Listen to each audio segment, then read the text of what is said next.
Hey guys, Ryan here, and then bringing you a game in the FCM 50T. Now I know it's another FCT replay, but don't worry, in a few days time I will have a brand new tank never featured on the channel before on YouTube, but I've started grinding the batch outline again, the 25T, so I've got a replay in the AMX-12T, the tier 6 one, and hopefully I'll have a replay in the tier 7 light tank soon. So there's a couple more 257 and 50T replays, and then we can get some new tanks. So FCM 50T, platoon with Spandex and Luke. It is a tier 10 game because most of my games in the FCM 50T have been tier 10 despite it being preferential. But again, I'm not upset with that because this tank's just that fucking good. I don't normally go this way, but I'm driving this direction because most of the fighting happens at the other hill, and obviously the FCM doesn't have the best armor, so I'm going to play a little bit safer. I can use the snipe if need be, and that's my general plan here. I do realise I'm going the wrong way to get up the hill, so I have to do a quick turn, so that's just me being a bit stupid. But you know, we all have those moments where we be a bit stupid. At least I hope so, anyway. And now I can use this tank's power to weight ratio to start moving my way up the hill. Now, if there is an enemy up here, I'm expecting it to be a medium tank of some description, but they have quite a lot of medium tanks, so I have no idea who to expect up here. I do have teammates behind me, including I think a Jaeger, so if need be I can just turn around, back up, and let them go in front of me.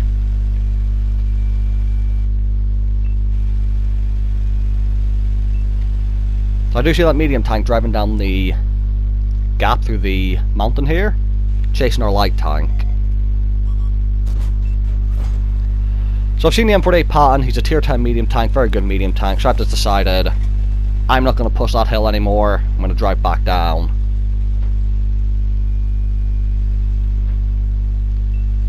Also, I should be able to get shots at the M48 pattern and whoever that other medium tank is, because at the moment I currently am not aware of what medium tank it was that was originally chasing our light tank.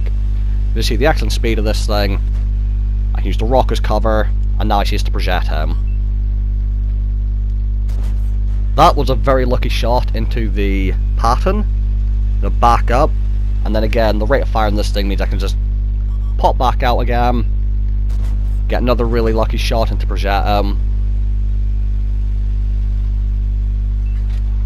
And right now it's quite a risk for me to be poking out and trying to snapshot against the projectile and an M48 pattern, but I went for it and it paid off for me. So you see I start loading APCR around because I see the IS-7, and then I decide I can't pen him where he's at, so I'm going to go for the tracks. Don't quite get the tracks off, already just misses me. And now I'm going to lead the IS-7 because we've got a Jaeger behind him, he's getting dicked on. And I see the medium to the right, which is the M48 pattern, and I want to ram him, but at the same time I'm a bit worried of pushing out there by myself. However, what's going to happen is a teammate of mine in the light tank is going to push down there, and because he's just going straight forward, I just think fuck it, I'm going to go for the ram too. So our little ELC, or in this case the Vanguard, goes for it, so I think, you know, French tanks stick together and get myself a kamikaze medal by ram killing the M48 pattern. Now, if I wouldn't go for the ram kill, I would have left the M48 pattern and let the guy set on fire have the kill. But because I'm going for a ram, I don't mind taking kills if I'm ramming. I wouldn't have shot him, but for ram kills it's worth it. Now me and the Vanguard are now going to get to work on this tier 10 E100.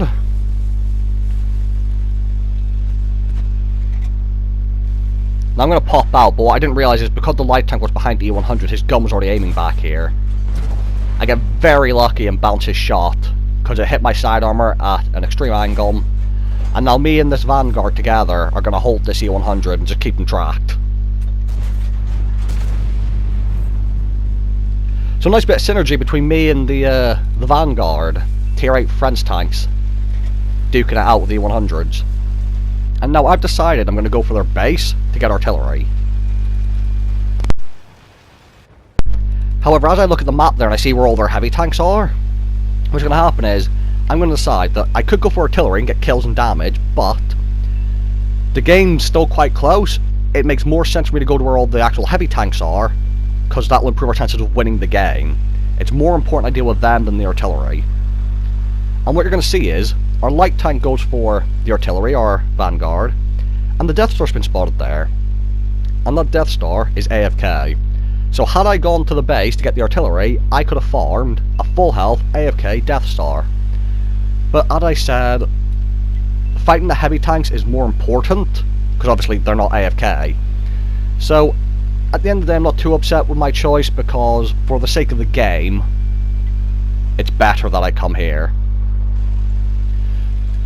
So what's going to happen is, I'm climbing the hill. I'm fairly slow, but for a heavy tank, you got to remember, this is actually pretty decent speed to be climbing up a hill. So there's a chieftain to the right. I'm going to ram him. He weighs more than me, but I just like ramming things. Get one shot inside of his turret, go for the ram, and then just shot into the cupola. Now there's a 60 TP. I'm going to try and get a kill on him, but our teammates, like tanks, are in the way. However, I'm not too upset, because after this game, what I realise is that 60 TP was part of the active clan, and that chieftain and Patton were also part of the active clan, so they were just trying to kill their clan mate, and I can respect that, because, you know, if you see someone you know in one of the tanks on the enemy team, you have to try and kill them, irrelevant if they're in your clan or not. So I can respect them for getting the kill on him. Well, not getting the kill on him, but stopping me from getting the kill on him. Because T92 got the 60 TP. And now, me and the partner are hunting for this Maushan, who couldn't have got too far. And as we come over, there's a nice full health Maushan. His entire trip this game has been driving around the map. That was his involvement. I feel bad for him. When you get a big map in a tank like that, it's just painful. Now, because I shot him in the side there, I actually ended up taking over for the Patton, in terms of trying to draw his gun away. So we were trying to, like, get the gun pointed at each of us.